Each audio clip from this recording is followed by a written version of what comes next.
So, hello po. Yesterday po, meron po akong in-upload sa sobrang excited ko po. Hindi ko na po nalagyan ng ng intro vlog. Tsaka naubusan po ako ng data. Kaya madalas pagka may ini-upload po ako dito ko po sa may work ko ni-upload dahil gawa ng nakiki-wifi po ako dito sa aking duty. Kaso nga lang, ayun nga po, sobrang excited na i-upload ko agad dahil po kasi good vibes po yung aking ipinost kahapon. Kaya lang po sa YouTube lang po. So ito po, gagawa po ako na re-upload. Ito po ay tungkol dun sa Ale na nagsauli po ng pera, yung pera po ng nung binatilyo na nalaglagan. Hindi ho mapalagay, nakailang pabalik-balik po sa kaha. Kaya lang ho hindi ko ho na-captured yung mismong pangyayari. Pero yun po, mahalaga po yung naisauli yung pera. Kasi po sa kaunting bagay, hindi po natin dapat pinag-iinteresan. Lalo na po at hindi atin.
Malaki kasi ito. Ano kasi ito nakalaki ito ng Manila?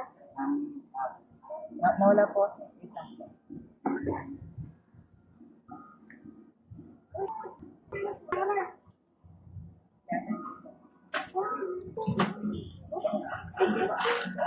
Apa dagdag na? Sarap lagi sticky na ito. Hindi na ito. Yan, nakala ko.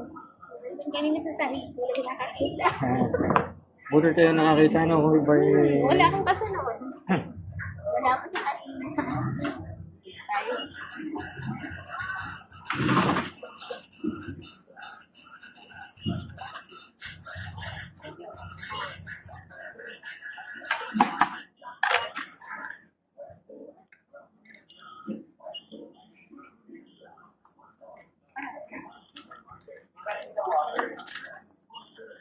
135 po. Ano yan?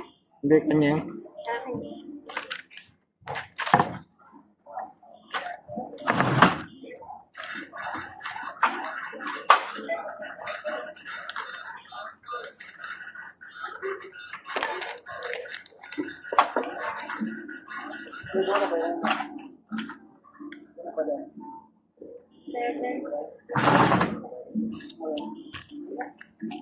Alam ko anong na.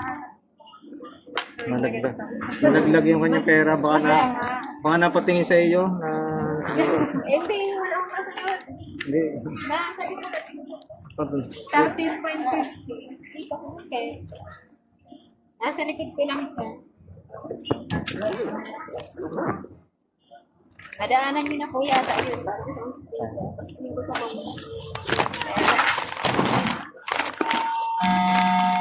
Oo, napayo ko. Kita ko din yun. Nakita niyo? Hindi. Tingin ko si Baba. Hindi, pag ako ibabalik ko din.